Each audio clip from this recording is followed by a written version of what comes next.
The Problem of Thor Bridge. Somewhere in the vaults of the bank of Cox and Company at Charing Cross, there is a travel-worn and battered tin dispatch box with my name, John H. Watson, M.D., late Indian Army, painted upon the lid. It is crammed with papers, nearly all of which are records of cases to illustrate the curious problems which Mr. Sherlock Holmes had at various times to examine. Some, and not the least interesting, were complete failures, and as such will hardly bear narrating, since no final explanation is forthcoming. A problem without a solution may interest the student, but can hardly fail to annoy the casual reader. Among these unfinished tales is that of Mr. James Phillimore, who, stepping back into his own house to get his umbrella, was never more seen in this world. No less remarkable is that of the cutter Alicia, which sailed one spring morning into a small patch of mist from where she never again emerged, nor was anything further ever heard of herself and her crew. A third case worthy of note is that of Isadora Persano, a well-known journalist and duellist, who was found stark staring mad with a matchbox in front of him which contained a remarkable worm said to be unknown to science. Apart from these unfathomed cases, there are some which involve the secrets of private families, to an extent which would mean consternation in many exalted quarters, if it were thought possible that they might find their way into print. I need not say that such a breach of confidence is unthinkable, and that these records will be separated and destroyed, now that my friend has time to turn his energies to the matter. There remain a considerable residue of cases of greater or less interest, which I might have edited before, had I not feared to give the public a surfeit which might react upon the reputation of the man whom above all others I revere. In some I was myself concerned, and can speak as an eyewitness, while in others I was either not present, or played so small a part that they could only be told as by a third person. The following narrative is drawn from my own experience. It was a wild morning in October, and I observed as I was dressing how the last remaining leaves were being whirled from the solitary plane tree which graces the yard behind our house. I descended to breakfast, prepared to find my companion in depressed spirits, for like all great artists he was easily impressed by his surroundings. On the contrary, I found that he had nearly finished his meal, and that his mood was particularly bright and joyous, with that somewhat sinister cheerfulness which was characteristic of his lighter moments. "You have a case, Holmes?" I remarked. "The faculty of deduction is certainly contagious, Watson," he answered. "It has enabled you to probe my secret. Yes, I have a case. After a month of trivialities and stagnation, the wheels move once more." "Might I share it?" "There is little to share, but we may discuss it when you have consumed the 2 hard-boiled eggs with which our new cook has favoured us. Their condition may not be unconnected with the copy of the Family Herald which I observed yesterday upon the hall table. Even so trivial a matter as cooking an egg demands an attention which is conscious of the passage of time and incompatible with the love romance in that excellent periodical." A quarter of an hour later, the table had been cleared and we were face to face. He had drawn a letter from his pocket. "You have heard of Neil Gibson, the Gold King?" he said. "You mean the American senator?" "Well, he was once senator for some western state, but is better known as the greatest gold-mining magnate in the world." "Yes, I know of him. He has surely lived in England for some time. His name is very familiar." "Yes, he bought a considerable estate in Hampshire some 5 years ago. Possibly you have already heard of the tragic end of his wife." "Of course, I remember it now. That is why the name is familiar, but I really know nothing of the details." Holmes waved his hand towards some papers on a chair. "I had no idea that the case was coming my way, or I should have had my extracts ready," said he. "The fact is that the problem, though exceedingly sensational, appeared to present no difficulty. The interesting personality of the accused does not obscure the clearness of the evidence. That was the view taken by the coroner's jury and also in the police court proceedings. It is now referred to the assizes at Winchester. I fear it is a thankless business. I can discover facts, Watson, but I cannot change them.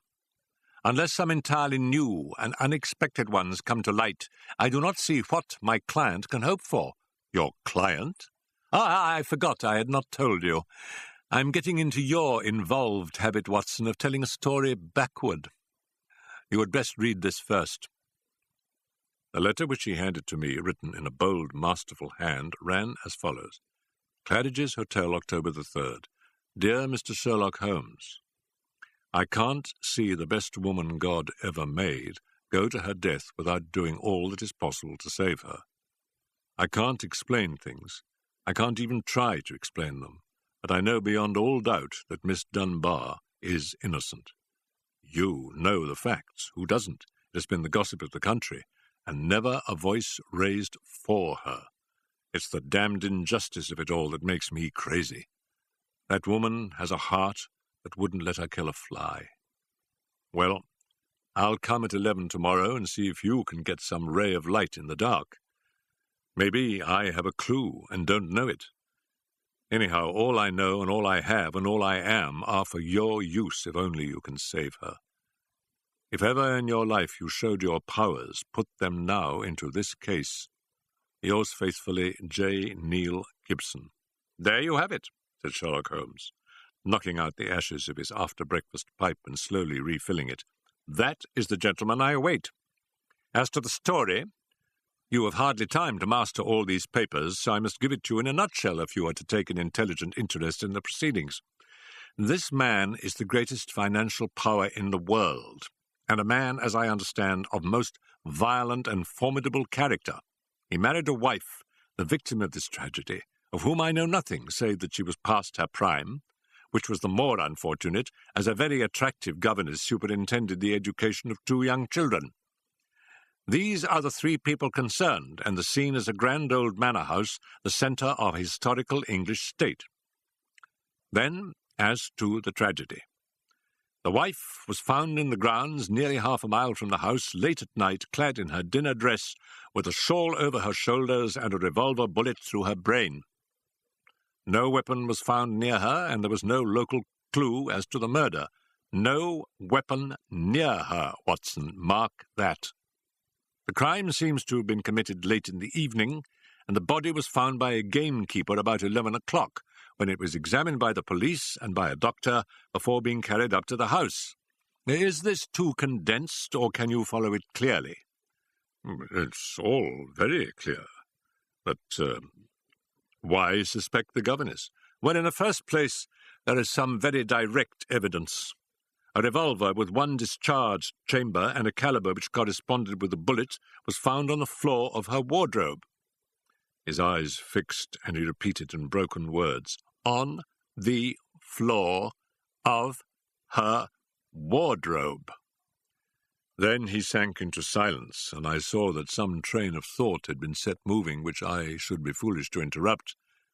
Suddenly, with a start, he emerged into brisk life once more. Yes, Watson, it was found.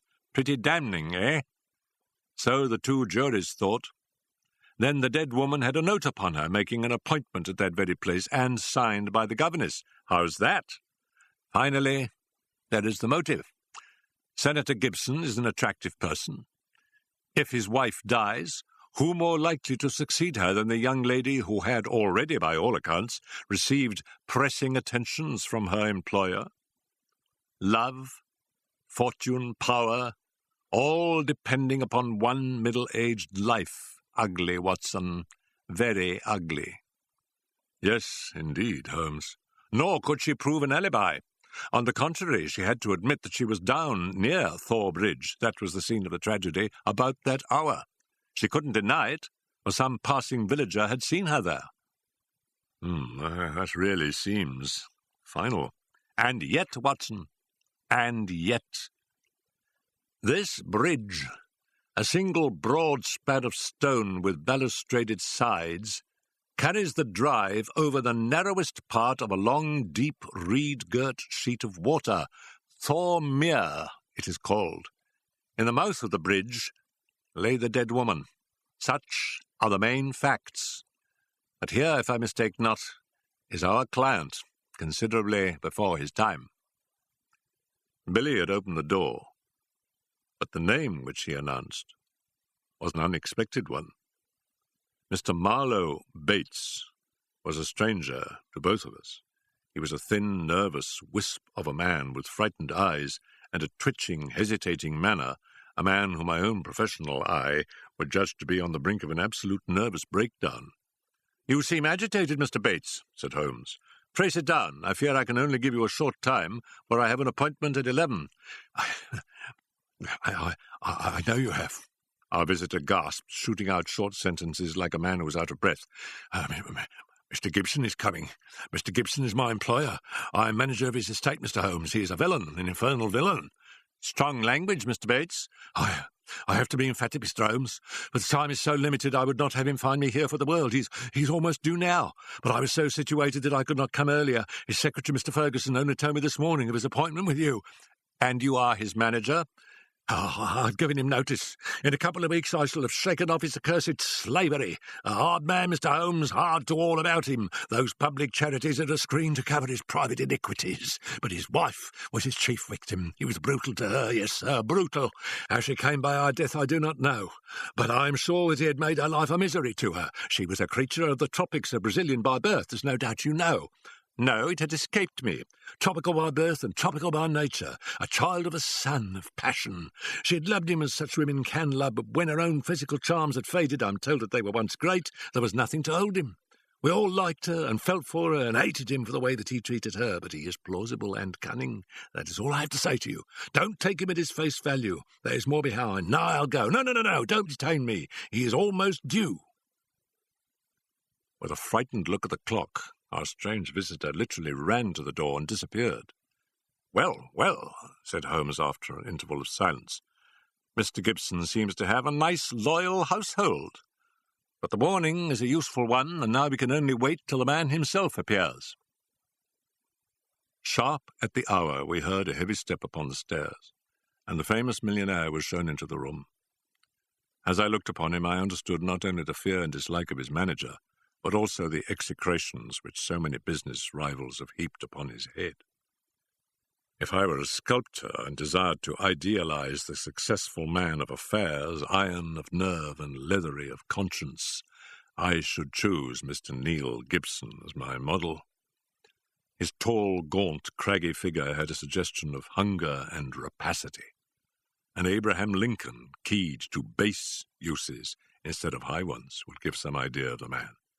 His face might have been chiseled in granite, hard-set, craggy, remorseless, with deep lines upon it, the scars of many a crisis. Cold grey eyes, looking shrewdly out from under bristling brows, surveyed us each in turn. He bowed in perfunctory fashion as Holmes mentioned my name, and then, with a masterful air of possession, he drew a chair up to my companion and seated himself with his bony knees almost touching him. "Let me say right here, Mr. Holmes," he began, "that money is nothing to me in this case. You can burn it, if it's any use in lighting you to the truth. This woman is innocent, and this woman has to be cleared. And it's up to you to do it. Name your figure." "My professional charges are upon a fixed scale," said Holmes coldly. "I do not vary them, save when I remit them altogether." "Well, if dollars make no difference to you, think of the reputation. If you pull this off, every paper in England and America will be booming you. You'll be the talk of 2 continents. "Thank you, Mr. Gibson. I do not think that I am in need of booming. It may surprise you to know that I prefer to work anonymously, and that it is the problem itself which attracts me. But we are wasting time. Let us get down to the facts." "I think that you will find all the main ones in the press reports. I don't know that I can add anything which will help you, but if there is anything you would wish more light upon, well, I'm here to give it. Well, there is just one point. What is it? What were the exact relations between you and Miss Dunbar? The Gold King gave a violent start and half rose from his chair. Then his massive calm came back to him. I suppose you're within your rights and may be doing your duty in asking such a question, Mr. Holmes. We will agree to suppose so, said Holmes. Then I can assure you that our relations were entirely and always those of an employer towards a young lady whom he never conversed with or ever saw, save when she was in the company of his children. Holmes rose from his chair. I'm a rather busy man, Mr. Gibson, said he, and I have no time or taste for aimless conversations. I wish you good morning. Our visitor had risen also, and his great loose figure towered above Holmes. There was an angry gleam from under those bristling brows, and a tinge of colour in the sallow cheeks. What the devil do you mean by this, Mr. Holmes? Do you dismiss my case? Well, Mr. Gibson, at least I dismiss you. I should have thought my words were plain. Plain enough. But what's at the back of it? Raising the price on me, or afraid to tackle it, or what? I have a right to a plain answer. Well, perhaps you have, said Holmes. I'll give you one. This case is quite sufficiently complicated to start with without the further difficulty of false information. Meaning that I lie? Well, I was trying to express it as delicately as I could, but if you insist upon the word, I will not contradict you. I sprang to my feet, for the expression upon the millionaire's face was fiendish in its intensity, and he had raised his great knotted fist. Holmes smiled languidly, and reached his hand out for his pipe. Don't be noisy, Mr. Gibson. I find that after breakfast even the smallest argument is unsettling. I suggest that a stroll in the morning air and a little quiet thought will be greatly to your advantage. With an effort, the Gold King mastered his fury. I could not but admire him, for by a supreme self-command he had turned in a minute from a hot flame of anger to a frigid and contemptuous indifference. Well, it's your choice. I guess you know how to run your own business. I can't make you touch the case against your will. You've done yourself no good this morning, Mr. Holmes, for I have broken stronger men than you. No man ever crossed me, and was the better for it. So many have said so, and yet here I am, said Holmes, smiling. Well, good morning, Mr. Gibson. You have a good deal yet to learn. Our visitor made a noisy exit, but Holmes smoked in imperturbable silence with dreamy eyes fixed upon the ceiling. Any views, Watson? He asked at last. Well, Holmes, I must confess that when I consider that this is a man who would certainly brush any obstacle from his path, and when I remember that his wife may have been an obstacle and an object of dislike, as that man Bates plainly told us, it does seem to me— Exactly. And to me also. But what were his relations with the governess, and how did you discover them? Bluff, Watson, bluff. When I consider the passionate, unconventional, unbusinesslike tone of his letter, and contrasted it with his self-contained manner and appearance, it was pretty clear that there was some deep emotion which centered upon the accused woman rather than upon the victim. We've got to understand the exact relations of those three people if we are to reach the truth. You saw the frontal attack which I made upon him, and how imperturbably he received it. Then I bluffed him by giving him the impression that I was absolutely certain, when in reality I was only extremely suspicious. Perhaps he will come back. Oh, he's sure to come back. He must come back. He can't leave it where it is. Ah, isn't that a ring? Yes. There is his footstep. Well, Mr. Gibson, I was just saying to Dr. Watson that you were somewhat overdue. The Gold King had re-entered the room in a more chastened mood than he had left it.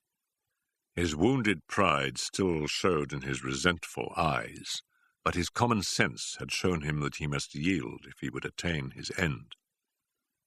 "I've been thinking it over, Mr. Holmes, and I feel that I have been hasty in taking your remarks amiss. You are justified in getting down to the facts, whatever they may be, and I think the more of you for it. I can assure you, however, that the relations between Miss Dunbar and me don't really touch this case."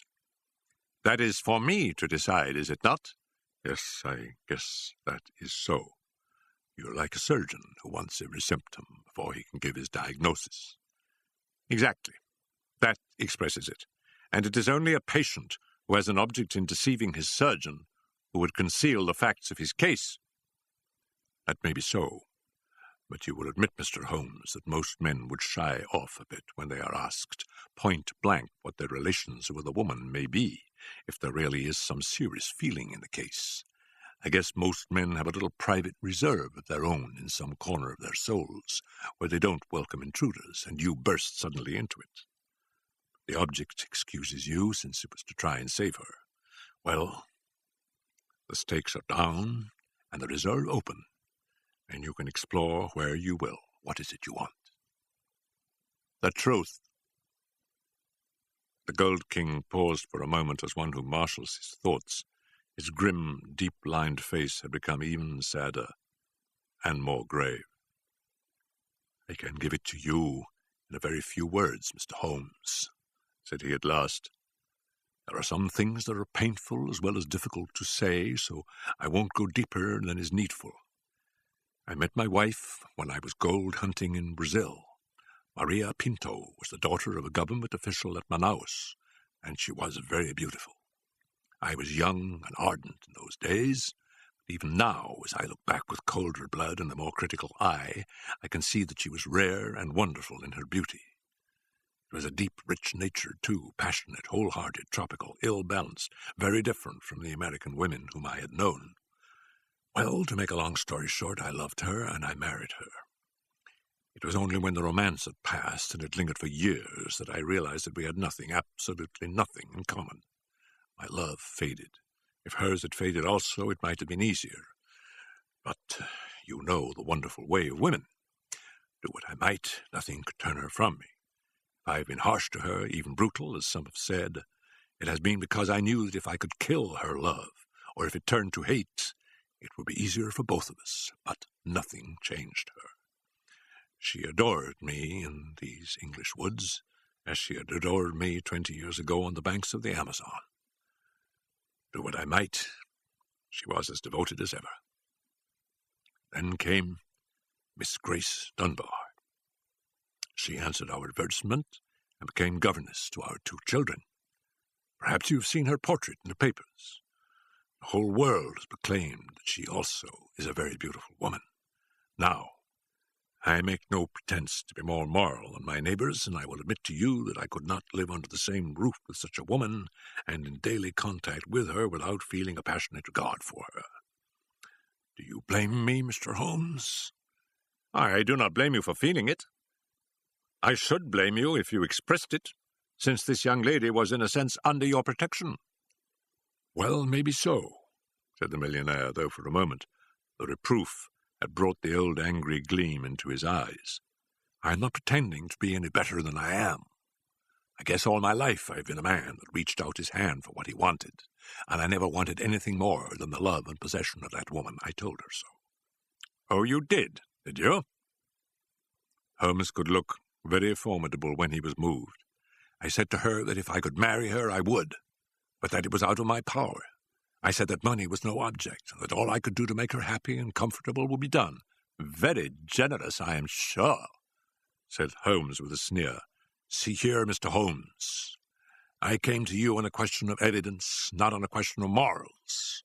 I am not asking for your criticism. It is only for the young lady's sake that I touch your case at all, said Holmes sternly. I don't know that anything she's accused of is really worse than what you have yourself admitted, that you have tried to ruin a defenseless girl who was under your roof. Some of you rich men have to be taught that all the world cannot be bribed into condoning your offences.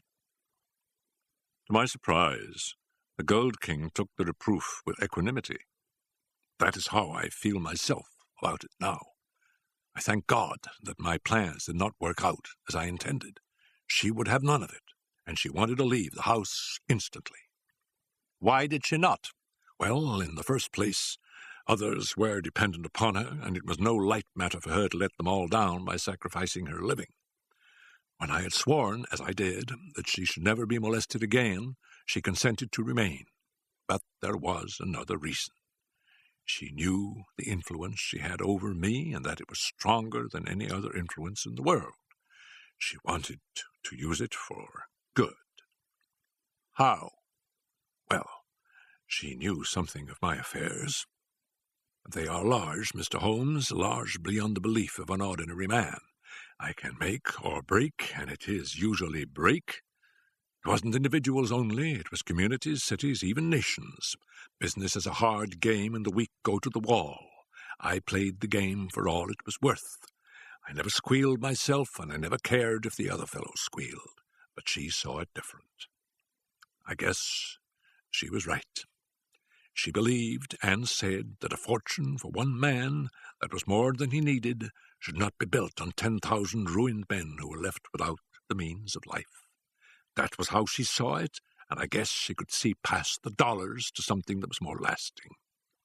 She found that I listened to what she said, and she believed she was serving the world by influencing my actions, so she stayed, and then this came along. Can you throw any light upon that?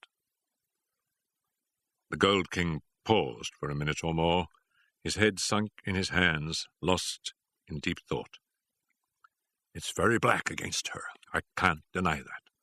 And women lead an inward life and may do things beyond the judgment of a man. At first, I was so rattled and taken aback that I was ready to think she'd been led away in some extraordinary fashion that was clean against her usual nature. One explanation came into my head. I give it to you, Mr. Holmes, for what it is worth. There is no doubt that my wife was bitterly jealous. There is a soul jealousy that can be as frantic as any body jealousy, and though my wife had no cause, and I think she understood this, for the latter, she was aware that this English girl exerted an influence upon my mind and my acts that she herself never had. It was an influence for good, but that did not mend the matter.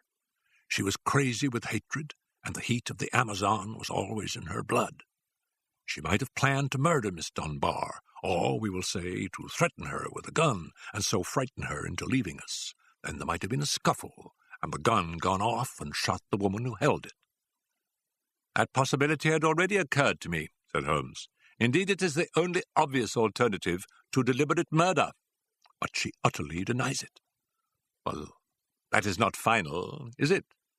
One can understand that a woman placed in so awful a position might hurry home, still in her bewilderment, holding the revolver. She might even throw it down among her clothes, hardly knowing what she was doing, and when it was found she might try to lie her way out by a total denial, since all explanation was impossible. What is against such a supposition? Miss Dunbar herself. Well, perhaps. Holmes looked at his watch. I have no doubt we can get the necessary permits this morning and reach Winchester by the evening train. When I have seen this young lady, it is very possible that I may be of more use to you in the matter, though I cannot promise that my conclusions will necessarily be such as you desire. There was some delay in the official pass, and instead of reaching Winchester that day, we went down to Thor Place, the Hampshire estate of Mr. Neil Gibson. He did not accompany us himself, but we had the address of Sergeant Coventry of the local police, who had first examined into the affair. He was a tall, thin, cadaverous man, with a secretive and mysterious manner which conveyed the idea that he knew or suspected a very great deal more than he dared say. He had a trick, too, of suddenly sinking his voice to a whisper, as if he had come upon something of vital importance, though the information was usually commonplace enough. Behind these tricks of manner, he soon showed himself to be a decent, honest fellow, who was not too proud to admit that he was out of his depth and would welcome any help. Anyhow, I'd rather have you than Scotland Yard, Mr. Holmes, said he. If the Yard gets called into a case, then the local loses all credit for success and may be blamed for failure. Now, you play straight, so I've heard. I need not appear in the matter at all, said Holmes to the evident relief of our melancholy acquaintance.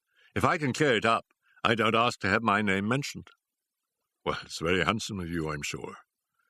And your friend Dr. Watson can be trusted, I know. Now, Mr. Holmes, as we walk down to the police, there's one question I would like to ask you.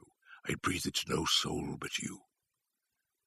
He looked around as though he hardly dare utter the words. Don't you think there might be a case against Mr. Neil Gibson himself? I have been considering that. You've not seen Miss Dunbar. She's a wonderful fine woman in every way. He may well have wished his wife out of the road. And these Americans are readier with pistols than our folk are. It was his pistol, you know. Was that clearly made out? Yes, sir. It was one of a pair that he had. One of a pair? Where's the other? Well, the gentleman has a lot of firearms of one sort or another. We never quite matched that particular pistol, but the box was made for two. If it was one of a pair, you should surely be able to match it. Well, we have them all laid out at the house, if you would care to look them over. Later, perhaps. I think we will walk down together and have a look at the scene of the tragedy. This conversation had taken place in the little front room of Sergeant Coventry's humble cottage, which served as the local police station. A walk of half a mile or so across a wind-swept heath, all gold and bronze with the fading ferns, brought us to a side gate opening into the grounds of the Thor Place estate. A path led us through the pheasant preserves, and then from a clearing we saw the widespread, half-timbered house, half Tudor and half Georgian, upon the crest of the hill. Beside us there was a long, reedy pool, constricted in the centre, where the main carriage drive passed over a stone bridge, but swelling into small lakes on either side. Our guide paused at the mouth of this bridge, and he pointed to the ground. That was where Mrs. Gibson's body lay. I marked it by that stone. I understand that you were there before it was moved. Yes, they sent for me at once. Who did? Mr. Gibson himself. The moment the alarm was given and he had rushed down with others from the house, he insisted that nothing should be moved until the police should arrive. That was sensible. I gathered from the newspaper report that the shot was fired from close quarters. Yes, sir, very close. Near the right temple, just behind it, sir. How did the body lie? On the back, sir. No trace of a struggle, no marks, no weapon. A short note from Miss Dunbar was clutched in her left hand. Clutched, you say? Yes, sir, we could hardly open the fingers. That is of great importance. It excludes the idea that anyone could have placed the note there after death in order to furnish a false clue. Dear me. And the note, as I remember, was quite short. I will be at Thor Bridge at 9 o'clock. G. Dunbar. Was that not so? Yes, sir. Did Miss Dunbar admit writing it? Yes, sir. What was her explanation? Her defence was reserved for the assizes. She would say nothing. The problem is certainly a very interesting one. The point of the letter is very obscure, is it not? Well, sir, said the guide, it seemed, if I may be so bold as to say so, the only really clear point in the whole case. Holmes shook his head. Granting that the letter is genuine and was really written, it was certainly received some time before, say 1 hour or 2. Why then was this lady still clasping it in her left hand? Why should she carry it so carefully?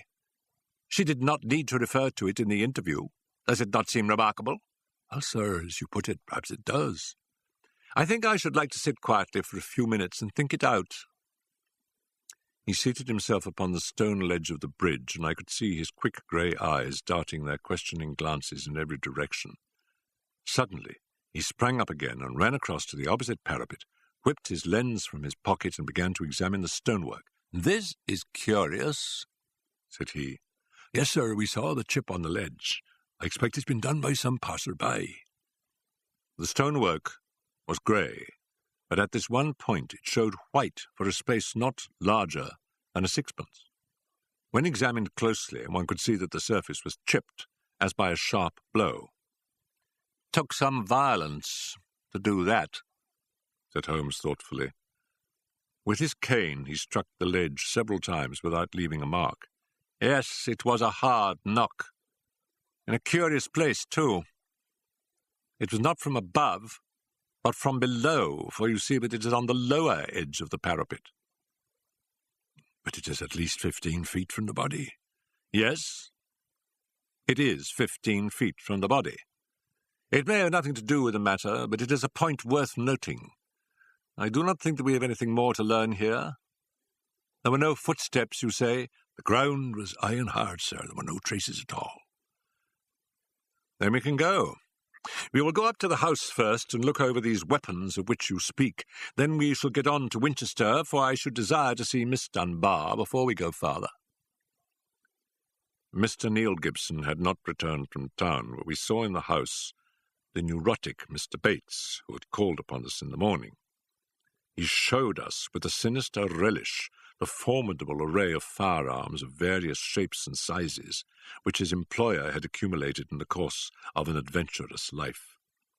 "Mr. Gibson has his enemies, as anyone would expect who knew him and his methods," said he. "He sleeps with a loaded revolver in the drawer beside his bed. He is a man of violence, sir, and there are times when all of us are afraid of him. I'm sure that the poor lady who was passed was often terrified." "Did you ever witness physical violence towards her?" "No, I cannot say that, but I've heard words which were nearly as bad, words of cold, cutting contempt, even before the servants." "Our millionaire does not seem to shine in private life," remarked Holmes as we made our way to the station. "Well, Watson, we have come on a good many facts, some of them new ones, and yet I seem some way from my conclusion. In spite of the very evident dislike which Mr. Bates has to his employer, I gather from him that when the alarm came he was undoubtedly in his library. Dinner was over at 8:30 and all was normal up to then. It is true that the alarm was somewhat late in the evening, but the tragedy certainly occurred about the hour named in the note. There is no evidence at all that Mr. Gibson had been out of doors since he returned from town at 5 o'clock. On the other hand, Miss Dunbar, as I understand it, admits that she had made an appointment to meet Mrs. Gibson at the bridge. Beyond this she would say nothing, as her lawyer had advised her to reserve her defence. We have several very vital questions to ask that young lady, and my mind will not be easy until we have seen her. I must confess that the case would seem to be very black against her, if it were not for one thing." "And what is that, Holmes?" "The finding of the pistol in her wardrobe." Dear me, Holmes," I cried. "That seemed to me the most damning incident of all." "Not so, Watson. It had struck me, even at my first perfunctory reading, as very strange, and now that I'm in closer touch with the case, it is my only firm ground for hope. We must look for consistency. Where there is a want of it, we must suspect deception." "I hardly follow you." "Well now, Watson, suppose for a moment that we visualize you in the character of a woman who, in a cold, premeditated fashion, is about to get rid of a rival. You have planned it. A note has been written. The victim has come. You have your weapon. The crime is done. It has been workmanlike and complete. Do you tell me that after carrying out so crafty a crime, you would now ruin your reputation as a criminal by forgetting to fling your weapon into those adjacent reed beds which would forever cover it, but you must needs carry it carefully home and put it in your own wardrobe, the very first place that would be searched? Your best friends would hardly call you a schemer, Watson, and yet I could not picture you doing anything so crude as that." "Well, in the excitement of the moment—" No, Watson. I will not admit that it is possible. Where a crime is coolly premeditated, then the means of covering it are coolly premeditated also. I hope, therefore, that we are in the presence of a serious misconception." "But there is so much to explain." "Well, we shall set about explaining it. When once your point of view is changed, the very thing which was so damning becomes a clue to the truth. For example, there is this revolver. Miss Dunbar disclaims all knowledge of it. On our new theory, she is speaking truth when she says so. Therefore, it was placed in her wardrobe. Who placed it there? Someone who wished to incriminate her. Was not that person the actual criminal? You see how we come at once upon a most fruitful line of inquiry. We were compelled to spend the night at Winchester, as the formalities had not yet been completed. But next morning, in the company of Mr. Joyce Cummings, the rising barrister who was entrusted with the defence, we were allowed to see the young lady in her cell. I had expected from all that we had heard to see a beautiful woman, but I can never forget the effect which Miss Dunbar produced upon me. It was no wonder that even the masterful millionaire had found in her something more powerful than himself, something which could control and guide him. One felt, too, as one looked at the strong, clear-cut, and yet sensitive face, that even should she be capable of some impetuous deed, none the less there was an innate nobility of character which would make her influence always for the good. She was a brunette, tall, with a noble figure and commanding presence, but her dark eyes had in them the appealing, helpless expression of the hunted creature who feels the nets around it but can see no way out from the toils. Now, as she realized the presence and the help of my famous friend, there came a touch of colour in her wan cheeks, and a light of hope began to glimmer in the glance which she turned upon us. "Perhaps Mr. Neil Gibson has told you something of what occurred between us?" she asked in a low, agitated voice. "Yes," Holmes answered. "You need not pain yourself by entering into that part of the story. After seeing you, I am prepared to accept Mr. Gibson's statement both as to the influence which you had over him and as to the innocence of your relations with him. But why was the whole situation not brought out in court?" It seemed to me incredible that such a charge could be sustained. I thought that if we waited, the whole thing must clear itself up without our being compelled to enter into painful details of the inner life of the family. But I understand that far from clearing, it has become even more serious. "My dear young lady," cried Holmes earnestly, "I beg you to have no illusions upon the point. Mr. Cummings here would assure you that all the cards are at present against us, and that we must do everything that is possible if we are to win clear. It will be a cruel deception to pretend that you are not in very great danger. Give me all the help you can, then, to get at the truth." "I will conceal nothing." "Tell us, then, of your true relations with Mr. Gibson's wife." She hated me, Mr. Holmes. She hated me with all the fervour of her tropical nature. She was a woman who would do nothing by halves, and the measure of her love for her husband was the measure also of her hatred for me. It is probable that she misunderstood our relations. I would not wish to wrong her, but she loved so vividly in a physical sense that she could hardly understand the mental and even spiritual tie which held her husband to me, or imagine that it was only my desire to influence his power to good ends which kept me under his roof. I can see now that I was wrong. Nothing could justify me in remaining where I was a cause of unhappiness, and yet it is certain that the unhappiness would have remained even if I had left the house. "Now, Miss Dunbar," said Holmes, "I beg you to tell us exactly what occurred that evening." "I can tell you the truth so far as I know it, Mr. Holmes, but I'm in a position to prove nothing. And there are points, the most vital points, which I can neither explain nor can I imagine any explanation." "If you will find facts, perhaps others may find the explanation." With regard, then, to my presence at Thor Bridge that night, I received a note from Mrs. Gibson in the morning. It lay on the table of the schoolroom, and it may have been left there by her own hand. It implored me to see her there after dinner, said she had something important to say to me, and asked me to leave an answer on the sundial in the garden, as she desired no one to be in our confidence. I saw no reason for such secrecy, but I did as she asked, accepting the appointment. She asked me to destroy her note, and I burned it in the schoolroom grate. She was very much afraid of her husband, who treated her with a harshness for which I frequently reproached him, and I could only imagine that she acted in this way because she did not wish him to know of our interview. "Yet she kept your reply very carefully." "Yes, I was surprised to hear that She had it in her hand when she died. Well, what happened then? I went down as I had promised. When I reached the bridge, she was waiting for me. Never did I realize till that moment how this poor creature hated me. She was like a mad woman. Indeed, I think she was a mad woman, subtly mad with the deep-powered reception which insane people may have. How else could she have met me with unconcern every day, and yet had so raging a hatred of me in her heart? I will not say what she said.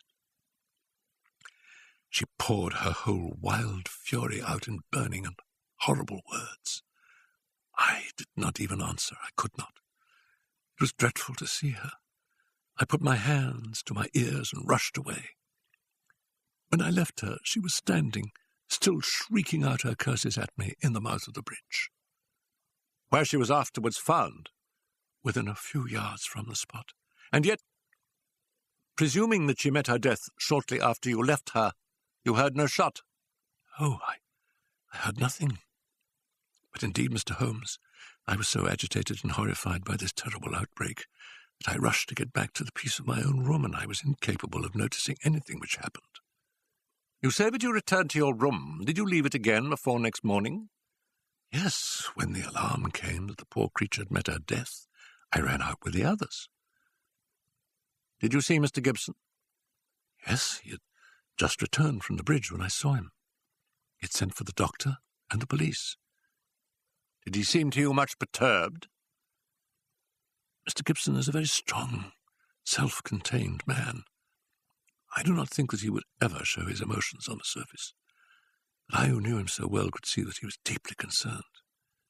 And then we come to the all-important point. This pistol that was found in your room. Had you ever seen it before? Never, I swear it. When was it found? Next morning, when the police made their search. Among your clothes?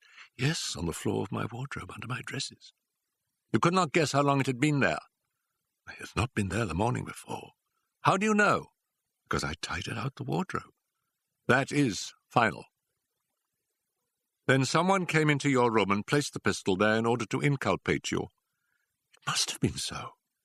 And when? It could only have been at mealtime, or else at the hours when I would be in the schoolroom with the children. As you were, when you got the note? Yes. From that time onward for the whole morning. Thank you, Miss Dunbar. Is there any other point which could help me in the investigation? I can think of none. There was some sign of violence on the stonework of the bridge. A perfectly fresh chip just opposite the body. Could you suggest any possible explanation of that? Surely it must be a mere coincidence. Curious, Miss Dunbar. Very curious. Why should it appear at the very time of the tragedy, and why at the very place? What could have caused it? Only great violence could have such an effect. Holmes did not answer. His pale, eager face had suddenly assumed that tense, faraway expression which I had learned to associate with the supreme manifestation of his genius. So evident was the crisis in his mind that none of us dared to speak, and we sat, Arista, prisoner, and myself, watching him in a concentrated and absorbed silence. Suddenly he sprang from his chair, vibrating with nervous energy and the pressing need for action. "Come, Watson, come!" he cried. What is it, Mr. Holmes? Never mind, my dear lady. You will hear from me, Mr. Cummings.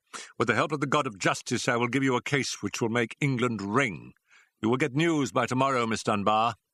And meanwhile take my assurance that the clouds are lifting, and that I have every hope that the light of truth is breaking through.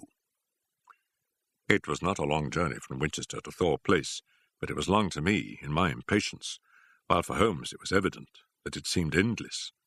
For in his nervous restlessness he could not sit still, but paced the carriage or drummed with his long, sensitive fingers upon the cushions beside him. Suddenly, however, as we neared our destination, he seated himself opposite to me. We had a first-class carriage to ourselves, and laying a hand upon each of my knees, he looked into my eyes. with the peculiarly mischievous gaze which was characteristic of his more imp-like moods. "Watson," said he, "I have some recollection that you go armed upon these excursions of ours." It was as well for him that I did so, for he took little care for his own safety when his mind was once absorbed by a problem, so that more than once my revolver had been a good friend in need. I reminded him of the fact. Yes, I am a little absent-minded in such matters, but have you your revolver on you?" I produced it from my hip pocket. A short, handy, but very serviceable little weapon. He undid the catch, shook out the cartridges, and examined it with care. "It's heavy, remarkably heavy," said he. "Yes, it is a solid bit of work." He mused over it for a minute. "You know, Watson," said he, "I believe your revolver is going to have a very intimate connection with the mystery which we are investigating. My dear Holmes, you are joking." "No, Watson, I'm very serious. There is a test before us. If the test comes off, all will be clear, and the test will depend upon the conduct of this little weapon. 1 cartridge out. Now we will replace the other 5 and put on the safety catch. So, that increases the weight and makes it a better reproduction." I had no glimmer of what was in his mind, nor did he enlighten me, but sat lost in thought until we pulled up in the little Hampshire station. We secured a ramshackle trap, and in a quarter of an hour were at the house of our confidential friend, the sergeant. "A clue, Mr. Holmes? What is it?" "It all depends upon the behaviour of Dr. Watson's revolver," said my friend. "Here it is. Now, officer, can you give me 10 yards of string?" The village shop provided a ball of stout twine. "I think this is all we will need," said Holmes. "Now, if you please, we will get off on what I hope is the last stage of our journey." The sun was setting and turning the rolling Hampshire moor into a wonderful autumnal panorama. The sergeant, with many critical and incredulous glances which showed his deep doubts of the sanity of my companion, lurched along beside us. As we approached the scene of the crime, I could see that my friend, under all his habitual coolness, was in truth deeply agitated. "Yes," he said in answer to my remark, "you have seen me miss my mark before, Watson. I have an instinct for such things, and yet it has sometimes played me false. It seemed a certainty when first it flashed across my mind in the cell at Winchester, but one drawback of an active mind is one can always conceive alternative explanations which would make our scent a false one. And yet... Well, Watson, we can but try." As he walked, he had firmly tied one end of the string to the handle of the revolver. We had now reached the scene of the tragedy. With great care, he marked out, under the guidance of the policeman, the exact spot where the body had been stretched. He then hunted among the heather and the ferns until he found a considerable stone. This he secured to the other end of his line of string, and he hung it over the parapet of the bridge so that it swung clear above the water. He then stood on the fatal spot, some distance from the edge of the bridge, with my revolver in his hand, the string being taut between the weapon and the heavy stone on the farther side. "Now for it!" he cried. At the words, he raised the pistol to his head and then let go his grip. In an instant, it had been whisked away by the weight of the stone, had struck with a sharp crack against the parapet, and had vanished over the side into the water. It had hardly gone before Holmes was kneeling beside the stonework, and a joyous cry showed that he had found what he expected. "Was there ever a more exact demonstration?" he cried. "See, Watson, your revolver has solved the problem."